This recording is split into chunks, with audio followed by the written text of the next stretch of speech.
काली नजर। माँ, माँ। अरे क्या माँ माँ कर रहा है? बकरी का बच्चा है क्या? अरे माँ, मजाक छोड़ो। मुझे फाइनली वो मेन चौराहे वाली दुकान मिल गई है। अब देखना, आपका बेटा दुगनी स्पीड से पैसा कमाएगा। उफ़, ये क्या? मेरी ऑनलाइन मेकअप क्लास चल रही है। इतनी जोर से क्यों बोल रहे हो आप दोनों? अरे मेरी धर्म पत्नी जी, मेकअप क्लास बाद में करना।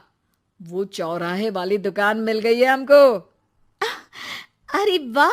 रुको, मैं अपनी माँ को फोन लगाकर बता देती हूँ। अरे मैं भी अपने रिश्तेदारों को बता देती हूँ। कितनी खुशी की बात है। हाँ हाँ, मैं भी अपने दोस्तों को बता देता हूँ। 1 हफ्ते बाद रजिस्ट्री है। बस, घर में खुशी का मौका था। उन तीनों ने अपने अपने फोन उठाए और लोगों में बात फैलाना शुरू कर दिया। और रही सही कसर, श्वेता बहू ने अपने पड़ोस में सबको बताकर कर दी। अरे वर्मा आंटी, अब हम भी जल्दी कार ले लेंगे। घर का रेनोवेशन होगा और ठाट से रहेंगे हम भी। अरे, ऐसा क्या हुआ? लॉटरी बाटरी लग गई है क्या?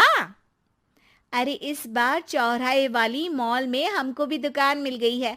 दुकान नंबर 21, जो एकदम चौराहे पर है। अब ग्राहक बढ़ेंगे तो आमदनी भी बढ़ेगी ही ना। अरे वाह, कितनी खुशी की बात है। मैं बहुत खुश हूँ तुम्हें इतना खुश देख के। बाकी एक बात कहूँ, सबको मत बताते फिरना। किसी की नजर लग जाएगी तो खुशी की खबर वापस लौट जाएगी। हैं? ऐसे थोड़ी ना होता है। अब डरा रही हो? अरे सही कह रही हूँ। काली नजर कहते हैं इस चीज को, जब आप किसी को कुछ बताओ और वो काम बिगड़ जाए। अरे लेकिन मैं तो। तुमने सबको बता दिया ना? हाँ, फोन लगा लगा के। अब बच के रहना। काली नजर बड़ी खतरनाक होती है। श्वेता इतनी खुश रहती है कि वो वर्मा आंटी की बात पर ध्यान ही नहीं देती, जबकि पड़ोस में और भी लोगों से खुशी की खबर शेयर करती रहती है। अगले दिन राजेश बहुत दुखी होकर घर आता है। अरे बेटा, क्या हुआ? मुंह क्यों सूजा हुआ है? मधुमक्खी ने काट लिया क्या? माँ, वो दुकान किसी और के पास चली गई। किसी ने ज्यादा भाव लगा दिया। अरे पर बात तो आपसे हुई थी ना उस दुकान वाले की। हाँ, आज मैं टोकन अमाउंट देने गया था, तब मुझे पता चला। कोई आकर सुबह मुझसे पहले ही ज्यादा अमाउंट दे गया। हम्म, काली नजर। क्या? क्या कहा? वर्मा आंटी ने समझाया था कि किसी को बताना मत, वरना काली नजर लग जाएगी। अच्छा, तुम्हें उनकी बात मान लेनी चाहिए थी।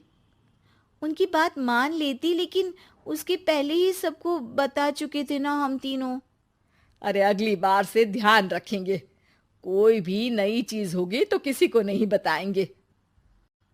तीनों कुछ दिन ऐसे ही रहते हैं, पर एक दिन श्वेता को एक मेल आता है। राजेश, मेरा ऑनलाइन मेकअप कोर्स कंप्लीट हो गया। अब मैं खुद का पार्लर खोल सकती हूँ। अरे वाह, अपने मोहल्ले में ही खोलते हैं। ये जो घर के सामने दुकान है ना, वहीं। हाँ, यहाँ सस्ती भी मिल जाएगी। अगले दिन श्वेता वर्मा आंटी के पास जाती है, मिठाई का डब्बा लेकर। अरे आओ आओ, कैसे आना हुआ? जोर से नहीं बोलूंगी। वो सामने वाली दुकान है ना, वहां मैं अपनी पार्लर की दुकान खोलने वाली हूँ। उसकी मिठाई है। अरे वाह, बहुत बधाई हो तुमको। हाँ, मैं कमाने लगूंगी तो राजेश पर पूरे घर का बोझ नहीं रहेगा ना आंटी जी। ये तो है। पर ये बता कि तूने ये बात किसी और को तो नहीं बताई ना? अरे नहीं नहीं, पिछली बार गलती कर दी थी। काली नजर लगी किसी की और राजेश के हाथ से वो दुकान चली गई थी। सबको मत बताना। चलो मैं चलती हूँ, कल दुकान की बात करने भी तो जाना है। अगले दिन श्वेता दुकान के लिए मालिक से बात करने जाती है। अरे लेकिन दुकान तो हम कल रात को ही किसी को दे चुके हैं। कल ही? हाँ, कल ही। 2 दिन बाद कोई यहाँ पार्लर भी खोल लेगा। अब कहीं और दुकान देख लीजिए। अरे पर हमको भी तो पार्लर ही खोलना था।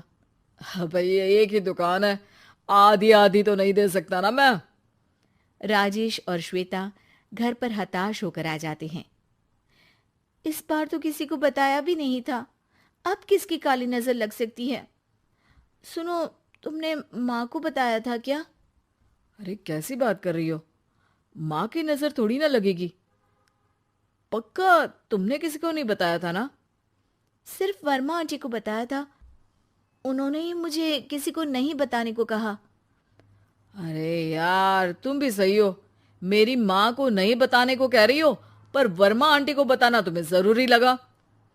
अरे वर्मा आंटी ने ही तो काली नजर के बारे में बताया था ना, वो हमेशा हमारा भला ही तो चाहती है। मेरी माँ भी हमारा भला ही चाहती है। अरे पर चिल्ला क्यों रहे हो? बात नहीं कर सकते क्या आराम से? नहीं आता हो आराम से बात करना, और करना भी नहीं चाहता हूं मैं। दुकान जाने का दुख गुस्से में बदल गया था और राजेश और श्वेता में बात बंद हो गई थी। 2 दिन बाद मोहल्ले में पार्लर का इनॉग्रेशन हुआ, जिसमें मोहल्ले के सभी लोगों को बुलाया गया, पर श्वेता, राजेश और माँ नहीं जाते। माँ, अंदर आ जाओ, क्या देख रही हो? अरे नया पार्लर देख रही हूं अपने आंगन से। देखो, माँ को दूसरे का सुख देखने में कितना मजा आ रहा है, मेरा दुख नहीं दिख रहा इन्हें। यह मेरा पार्लर भी तो हो सकता था। अरे चुप रहो यार, हर बात में लड़ाई क्यों ढूंढ रही हो? राजेश और श्वेता फिर बहस करने लगते थे। तभी माँ ने दोनों को बाहर बुलाया। अरे जरा देखो तो, दुकान चलाने वाले का बोर्ड पर नाम क्या लिखा है? श्रुति वर्मा। गाड़ी निकाले बेटा, हमें कहीं जाना है। काली नजर का इलाज कराने? राजेश अपनी बाइक निकालता है। तीनों ट्रिपलिंग कर रहे हैं। माँ राजेश को उस मॉल वाली दुकान पर लेकर जाती है जहां राजेश अपनी दुकान खोलने वाला था। यही दुकान लेना चाहता था ना तू? हाँ, पर इनको भी दुखी करने लेकर आई हो क्या यहाँ पर दुकान दिखाकर? वहां काफी नहीं था? अरे श्वेता, थोड़ा सब्र रख, अभी पता चलेगा कि हम यहाँ क्यों आए हैं। बता, इस दुकान चलाने वाले का नाम क्या है? अनुपम वर्मा। कुछ समझ में आया? वो दुकान वाली श्रुति वर्मा, ये दुकान वाला अनुपम वर्मा, और हमारे पड़ोस में हमने उस दुकानों के बारे में बताया किसको था? अब वर्मा आंटी को। मतलब वर्मा आंटी ही हमारा काम बिगाड़ रही है? नहीं नहीं, ऐसा नहीं हो सकता, ये बस इत्तेफाक है। राजेश अपना फोन निकालता है और श्रुति वर्मा और अनुपम वर्मा के नाम फेसबुक पर सर्च करता है, जहां ये दोनों ही वर्मा आंटी के रिश्तेदार होते हैं। श्वेता को समझ में आ जाता है कि वर्मा आंटी की ही नजर काली नजर है। अब क्या करना है?